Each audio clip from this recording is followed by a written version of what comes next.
Víctor Samuel Rivera, muy agradecido por esta entrevista que concede con ocasión de la primorosa edición del Congreso de su libro Tradicionistas y Maurracianos, José de la Riva Agüero, 1904-1919. Permítanos hacer una brevísima reseña. Sí, cómo no. Adelante. Los del 900, se puntualiza en la obra, eran monárquicos, partidarios de la monarquía constitucional. No eran tradicionistas a lo español, apegados a la gracia de Jesús, sino tradicionalistas a lo francés, apegados al Dios Jehová autoritario. En cambio, Víctor Andrés Belaúnde era tradicionista. Los del 900 eran maurracianos, nacionalistas autoritarios y positivistas. Pero tras la coyuntura de 1911, su amigo Ventura señala a José como indeciso, cobarde y abúlico. El teórico de la dictadura no era capaz de un acto de fuerza. Por eso la plutocracia se apoyaba siempre en militares golpistas. ¿Es esta última afirmación legítima? A ver, tendría que contestar sobre la base de lo que afirma el libro, ¿verdad? El libro tiene un arco de referencia que va entre la composición del libro central de José de la Riva Agüero, que es Carácter de la Literatura, que a mi concepto posiblemente es el libro más importante que jamás él haya escrito, y 1919, que es el año en que él abandona el Perú para irse con su familia a Europa, ¿no? Por un tiempo indefinido. El resto de la historia de su vida no lo he abarcado. Ahora, yo he tratado de ser muy cuidadoso en señalar dos cosas sobre Riva Agüero que son relativas a tu pregunta, ¿no? La primera es que Riva Agüero era un aristócrata antes que un millonario, ¿no?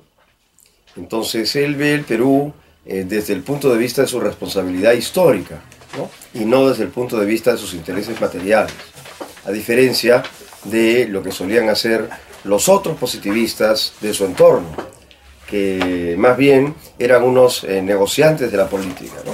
Mientras que esta persona era un magnánimo de la política. Así que quizá no sería tan conveniente hablar de plutocracia, puesto que posiblemente Riva Agüero sentía una repulsión tan grande por la plutocracia como la que podría sentir tú mismo, ¿no? O como la que siento yo. No porque esté en contra de que la gente sea rica, sino porque creo que a todos, incluido a Riva Agüero, nos parece repulsiva la idea de que una sociedad humana esté regida por el interés de unas cuantas personas ricas, ¿no? Que no tienen mayor interés que enriquecerse a sí mismos, además, ¿no? Que no tienen responsabilidad histórica, no tienen responsabilidad social, no tienen interés por lo que ellos significan como pueblo, como nación, ¿no? Sí. Por lo demás, en la presentación se pondera con mucho énfasis que has presentado una nueva interpretación del pensamiento de José de la Riva Agüero. Correcto. ¿Es esto correcto? Sí. ¿En qué consiste? Bueno, debo hacer una confesión personal. Sé que el tiempo no es infinito, no puedo hablar mucho, pero sí es necesario a veces hacer precisiones personales porque eventualmente pueden aclarar los libros, ¿no? Yo comencé a investigar a José de la Riva Agüero porque tuve una solicitud del Instituto Riva Agüero para hacerlo, ¿no?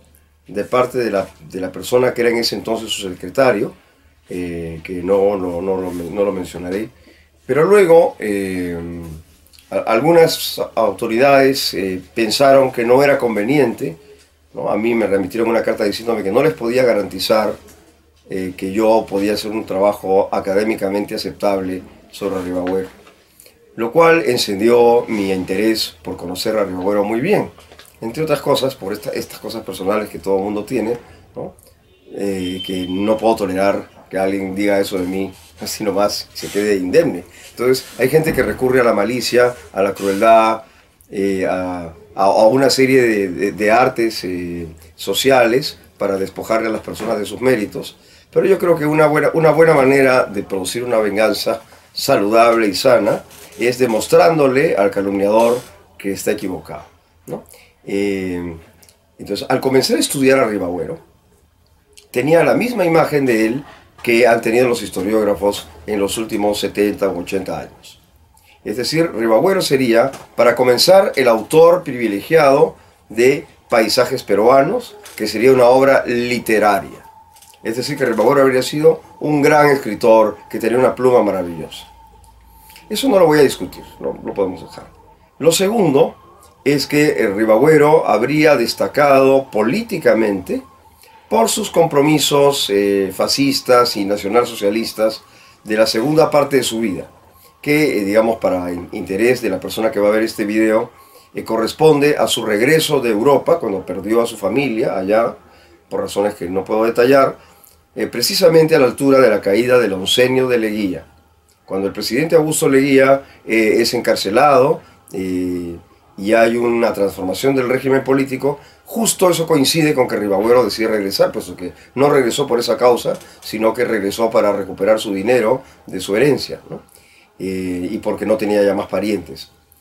Coinciden estos dos fenómenos, y como los gobiernos consiguientes, subsecuentes a la fecha de su retorno, eran gobiernos que le resultaban a él simpáticos por razones ideológicas, entonces los apoyó. Razón por la cual se comprometió particularmente con el gobierno del general Óscar Benavides, que además era amigo de su familia, fue alcalde de Lima, ministro, etc., ¿no? Todo este periodo fascista, que es muy intenso, él apoyó a la dictadura de Franco, apoyó públicamente con conferencias, con discursos y con libros al gobierno de Benito Mussolini, a quien admiraba profundamente, y en la Segunda Guerra Mundial, a pesar de que él no era nazi, cosa que debo insistir en eso, él no era nazi, sin embargo apoyaba todo lo que se parecía a el antiliberalismo de lo que ahora podríamos llamar derecha, ¿no? Porque también era anticomunista. Esta visión generó en la historiografía una doble versión, ¿no? Por un lado estaban las personas que recordaban que Ribagüero, durante justamente este periodo fascista nacionalsocialista, se convirtió a la vez en un hombre ultramontano católico, es decir, un extremista del activismo religioso político, ¿no? Y por lo tanto, autores católicos como César Pacheco Vélez, que ahora ya no se lo recuerda mucho, pero que ha sido un gran conocedor, un gran historiador y un gran conocedor del 900, ¿no? O el doctor José de la Puente Candamo, que aún vive, gracias a Dios, y que ha sido su discípulo directo. Ellos forjaron la leyenda de que Ribagüero, en realidad, en todo este periodo, antes que un fascista, antes que un nazi, antes que un autoritario, antes que un ministro de gobiernos represivos, debía haber sido considerado como un hombre extremadamente religioso y consecuente en su contexto histórico con su adhesión religiosa, ¿no? Que tenía consecuencias políticas. Pero hubo otros intérpretes, los intérpretes que yo en el libro llamo liberales, ¿no? Que trataron de hacer la distinción siguiente. Dijeron, mire, la verdad es que el Ribagüero que vino en 1930, ese era un fascista que tenía unas ideas extremistas inaceptables y que odiaba la democracia, el sistema representativo y la república. Pero, para rescatarlo como personalidad social, recurrieron a la idea de que él en verdad tuvo un gran cambio, ¿no? Que se habría producido en algún momento de los años 20 o inicios de los 30, y que antes él había tenido profesión liberal, es decir, que era un intelectual dedicado a luchar por la democracia, a luchar por los derechos civiles, ¿no? Un hombre de letras, inteligente, progresista. Curiosamente, la interpretación católica y esta interpretación liberal, que la dieron, por ejemplo, Raúl Porras Barrenechea, ¿no? O Luis Alberto Sánchez, ¿no? Finalmente, las dos se basan en un profundo error, que es creer que porque en los 30 fue fascista, de joven su pensamiento era sustancialmente distinto que el de la época posterior. Lo que he tratado de demostrar, porque lo he descubierto así y porque amo la verdad, ¿no? no hago las cosas intelectuales por interés, sino las hago por amor, ¿no? Entonces, descubriendo que la verdad es que Ribagüero tuvo un pensamiento consecuente, con unas fuentes calificables, reconocibles, y que se han mantenido en el tiempo, desde que el chico estaba en el colegio hasta que se murió en el Hotel Bolívar en el año 44, eso es lo que yo he querido mostrar en el libro. Perfecto. La continuidad del pensamiento de Ribagüero. Sin embargo, permítame leer un párrafo de José de la Riva Agüero que corresponde al 24 de septiembre de 1932 en el banquete de los antiguos alumnos del colegio La Recoleta, que usted muy bien lo debe recordar. Y allí habla, refiriéndose, de sus épocas juveniles en que fue panteísta, luego fue deísta, y termina esta larga carta, discurso, diciendo textualmente lo siguiente: convertido como mis paisanos Olavide y Vidaurre, desengañado como ellos de la perturbadora herencia del siglo XVIII, que a todos nos perdió, declaro, reanudada, la interrumpida solidaridad salvadora con nuestros auténticos precursores en el espíritu y en el tiempo. Aparentemente, aquí se estaría hablando no de una continuidad, sino más bien de una reasunción. ¿Cómo explicaría este discurso del banquete? Ya, de acuerdo. Es interesante porque el texto que emplean tanto los liberales como los seguidores conservadores del pensamiento de Ribagüero es este documento que se conoce como el Discurso de la Recoleta. No en vano he tomado las fotografías tanto de la versión que se publicó en el Perú como la primera versión que existió de ese folleto que salió en España. Una de las cosas que trato de demostrar en general es que uno debe hacer una lectura transatlántica del pensamiento de Ribagüero. No debe hacer una lectura local del pensamiento de Ribagüero. Ribagüero era un pensador que tenía una profunda comunicación con Europa, ¿no? Con Estados Unidos menos, pero sí con Europa de una manera muy intensa, y en consecuencia, cuando uno quiere entender el significado profundo, las referencias que Ribagüero tiene sobre los términos que emplea o las adherencias que hace, tiene que hacer una visión macro, digamos, ¿no? Una visión amplificada de cuál es el eco que quiere hacer Ribagüero con sus palabras. Entonces, cuando escribe eso, en realidad se está refiriendo a los españoles más que a los peruanos, ¿no? También quiero recordar otra cosa, que es lo que podríamos llamar la clave retórica del pensamiento de Ribagüero. Los novecentistas fueron educados en la retórica latina. Esa era la forma de comunicación escrita y también oral, cuando era en público, que se había heredado de la época romana y que se había seguido cultivando en la latinidad, ¿no? No solamente en los países de América Latina, sino también en España, en Francia, en Italia. Se le daba un rol sobresaliente a el lenguaje, lo cual significa que estas personas exageraban, redirigían, condicionaban la interpretación de sus textos, especialmente según el auditorio al que estaba dirigido. Entonces, como en España estaba ocurriendo el fenómeno de la República Segunda Española, que para Ribagüero, eso no está anotado ahí, pero Ribagüero consideró que eso era un acontecimiento apocalíptico, espantoso, porque era virtualmente el fin último, ¿no?, del antiguo imperio español, del cual creía nosotros mismos peruanos éramos herederos y descendientes, ¿no?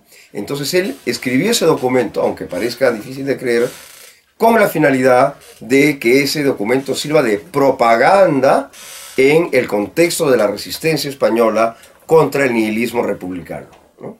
Y por eso lo pruebo de manera indirecta, mostrando la fotografía allí, que lo puede comprobar el lector, de la primera edición de ese discurso, que se publicó en España como un folleto. Debo decir, primero se publicó en una revista, se publicó en el periódico, todo en España, ¿no? Muy bien. Así que los españoles son los destinatarios de eso antes que nosotros. Y sin embargo, la historia posterior ha visto allí como una especie de renacimiento religioso, una especie de bautismo. Mira, el mejor argumento que te puedo dar para decirte que esa interpretación es equivocada es que Ribagüero desde muy joven contribuyó con cofradías, misas digamos, instituciones y actividades religiosas, ¿no? Es decir, no es una cosa que comenzó a hacer en el 32. Eso sí, debo reconocer que no era tan religioso en el sentido de que posiblemente no iba a misa todos los domingos, ¿no? Pero tampoco era un ateo militante ni un liberal anticlerical como suelen decir aquí. En su capítulo primero, intitulado Dios, Patria, Rey, carácter de la literatura independiente, polémica con Javier Prado, se afirma: esta es una obra tradicionista, que no rechaza la monarquía ni el catolicismo, y se opone al liberalismo radical por republicano y antirreligioso. No es el retorno al catolicismo fanático ni a la monarquía absoluta, pero tampoco al radicalismo de la Revolución Francesa y la democracia. En suma, su evaluación dice: es una defensa de Palma contra González Prada y una síntesis moderada de Unamuno y Menéndez Pelayo.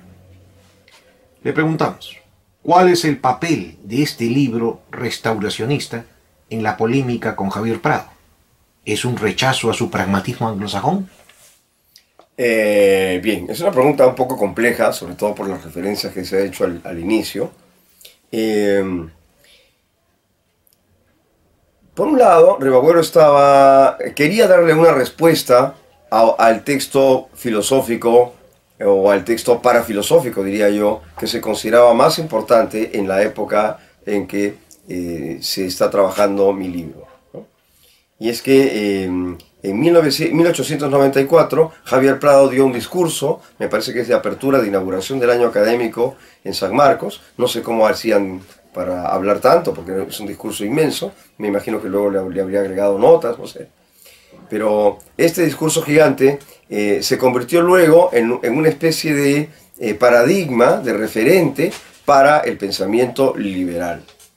Y este libro, basado en estudios de criminología, ¿no?, y en estudios de sociología positivista de la época de Prado, trata de demostrar que la democracia no ha funcionado en el Perú por un concepto que inventó Alexis de Tocqueville. Eso no está en el libro, pero bueno, te lo puedo decir, creo que no está mal, que es el concepto Estado social, porque el libro de Prado se llama Estado Social del Perú durante la dominación española.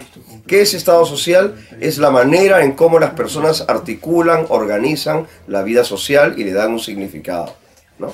Eso es lo que sale de Tocqueville. Tocqueville era un autor muy popular en el Perú, ¿no? Y la idea era: utilizo este concepto de Tocqueville de Estado social para decirte que la república no funciona bien porque está implantada encima del Estado social de la monarquía anterior, ¿no? Y lo que hay que hacer es republicanizar, democratizar y laicizar la herencia española. Entonces, pero esto último que he dicho servía para darle una legitimidad social a las agitaciones y a las acciones, digamos, subversivas socialmente de Manuel González Prada, que básicamente era considerado un poeta estrambótico, o bien de sus seguidores, que hacían cosas como marchas contra el Papa, o insultar a los clérigos, ¿no?, cosas de las cuales queda muy poco testimonio, ¿no?, pero que eran vivas en la época en que Ribagüero escribió este libro. Así que se juntaba una teoría republicanista que era contraria al pasado peruano, que además legitimaba acciones subversivas. Ribagüero quiso atacar ambas cosas, la teoría y la práctica de lo que él consideraba el jacobinismo o el liberalismo extremo, utilizando este elemento que es algo que he llamado ahí tradicionismo. No lo llamo yo tradicionismo, sino que tradicionismo era el nombre que los periódicos y las revistas de la época daban a el pensamiento social extraído de la obra de Ricardo Palma. La obra de Ricardo Palma, Tradiciones Peruanas, era todo lo contrario del pensamiento de Prado. Era una reconciliación entre la república y el pasado monárquico como una continuidad social, ¿no?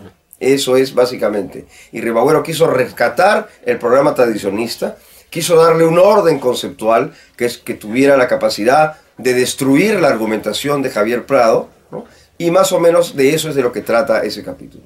Efectivamente, en el capítulo 2, intitulado Un misterio en tres personas, tradicionalistas, tradicionistas y liberales, Palma, Unamuno y Menéndez Pelayo. Ahí se afirma que la obra Carácter de la literatura era una obra abiertamente monárquica. Palma y Unamuno apoyan a José por verlo como un liberalista inconforme. En cambio, Menéndez Pelayo era un monárquico tradicionalista español. Los del 900 se consideraban discípulos de Palma, sin embargo. La pregunta, ¿cómo reaccionan Palma, Unamuno y Menéndez Pelayo ante esta obra de manera tan diversa? Sí, es que Ribagüero tenía, eso también es interesante que sea mencionado brevemente, es que Ribagüero tenía una concepción filosófica que se llama eclecticismo.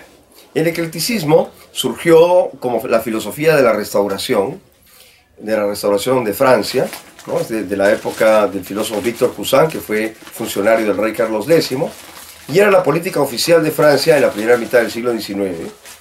El eclecticismo consistía en tratar de conciliar, utilizando el término equilibrio, las posiciones extremistas. ¿Por qué? Porque se habían percatado los funcionarios franceses que las ideologías y los libros luego se transformaban en la sociedad en actitudes. Y cuando las filosofías son extremas, conducen a las personas a posiciones incompatibles, lo cual genera conflicto y desorden social, ¿no? Entonces el programa político-cultural de la restauración, del restauracionismo y del eclecticismo, es tratar de conciliar lo extremadamente opuesto en una posición intermedia. Esa filosofía fue asumida a su vez aquí por Bartolomé Herrera, que era considerado como, digamos, el ideólogo general de aquellos que eran de tendencia tradicionista o palmista. Entonces Ribagüero utilizó esta presunción de que es posible hacer un balance de los extremos para generar algo intermedio que sea aceptable para todos, ¿no? Entonces, en ese contexto, el capítulo trata sobre cómo Ribagüero quería apoyarse en Palma. Esta parte es anecdótica, pero también es bonita, ¿no? Porque Palma era corresponsal e incluso, en cierto sentido, amigo de Miguel de Unamuno, que era un extremista liberal español, y Marcelino Menéndez y Pelayo, que aquí por la corrección lo han abreviado en Menéndez Pelayo, que es la forma moderna de referirse a él, que era un tradicionalista extremo. Entonces juntó a dos autores que eran incompatibles entre sí, españoles, y trató de hacer un libro equilibrado utilizando las dos fuentes. Solamente que Palma no estaba de acuerdo con eso, ¿no? Y entonces constantemente escribía pequeñas mentiras, como solía hacerlo en sus tradiciones peruanas, que deberían ser también tradiciones mentirosas, ¿no? Porque dice cosas que son verdaderas socialmente, pero falsas históricamente, con la finalidad de gestar el equilibrio restauracionista ecléctico, ¿no? Entonces, pero Palma era mucho más liberal que conservador, y entonces se molestó, se fastidió con la idea de que Ribagüero le hubiera dado importancia a Menéndez y Pelayo, y trató de que Menéndez nunca supiera que Ribagüero había escrito el libro. Entonces, ese es el eje, digamos, de la historia, ¿no? Que Ribagüero finalmente, por su cuenta, termina confesando en una carta privada que si tuviera que elegir entre Unamuno y Menéndez y Pelayo era mejor. Como dije ahí, entre las dos serpientes, entre la serpiente católica y la serpiente francesa, la católica era la mejor serpiente. Su capítulo tercero, intitulado La amnistía y el gobierno. Allí se afirma que sus ensayos de filosofía jurídica no apela a la idea de justicia, derechos individuales, ni al orden constitucional en sentido liberal. Así es. Su lenguaje de voluntad soberanas e innovadoras desde el abismo del ser es de procedencia donosiana. Correcto. La pregunta, ¿no es acaso todo esto una justificación de la dictadura que no comprende la irrupción de las masas en el escenario político? Ya, de acuerdo. Me gusta cómo me has hecho la pregunta, pero igual te contesto. Mira, pocas veces me han explicado de manera resumida también ese capítulo que es el más difícil de comprender conceptualmente hablando, porque me he visto obligado ahí a explicar la filosofía jurídica de Ribagüero, ¿no? Y por lo tanto es un capítulo muy conceptual, que está lleno de muchas cosas que no son de fácil captación, ni siquiera para mí mismo, que no soy abogado ni teórico del derecho, y tuve que estudiar mucho para poder hacer el análisis que tú has reseñado. En efecto, Ribagüero, y eso es lo que he tratado de decir, y lo he sostenido en otros artículos que han sido publicados en diversas revistas, Ribagüero literalmente copió el pensamiento de Juan Donoso Cortés, marqués de Valdegamas, en torno a lo que se conoce como el discurso de la dictadura, que posiblemente es una de sus obras, de sus discursos parlamentarios más famosos y más sonados, y que han sido inspiradores de muchos movimientos reaccionarios, hay que decirlo, porque finalmente la historia es lo que es, ¿no? Movimientos reaccionarios, especialmente en España, pero también en otros lugares donde hay influencia española, es decir, en América Latina. Como he tratado de demostrar con documentos, Ribagüero no era el único que leía a Donoso Cortés, sino que toda su generación leía a Donoso Cortés por una razón práctica, porque Donoso Cortés era un gran orador, ¿no? Era uno de los modelos de oratoria española que se usaban en el Perú del 900, juntamente con el liberal Emilio Castelar, ¿no? Pero Ribagüero sabía que Donoso Cortés era persona no bienvenida, ¿no? Eso lo pruebo citando una carta de Alejandro Deustua, donde dice: mire señor, esas ideas, ¿no?, vienen de la madre patria o algo así, ¿no?, esa tierra bárbara, llena de frailes y de toreros, ¿no?, pero en el resto del mundo las cosas son muy distintas, le dice Deustua a Ribagüero, ¿no? Evidentemente se está refiriendo a Donoso Cortés, es decir, tú estás pensando con estas ideas no democráticas, no liberal representativas, sino estas ideas dictatoriales sacadas de Donoso Cortés. Bueno, efectivamente es así. Justamente esto, ¿por qué está mencionado y desarrollado tan esmeradamente? Porque quiero demostrar que es un mito intolerable históricamente, un mito que afrenta la conciencia y la memoria nacional, decir de Ribagüero que era un gran defensor de la democracia cuando era joven, puesto que es mentira, ¿no? Después de haber leído ese capítulo, uno sabe que todo aquel que ha defendido eso, por ejemplo Pedro Planas, ¿no?, que es el primero que me viene a la mente, ¿no?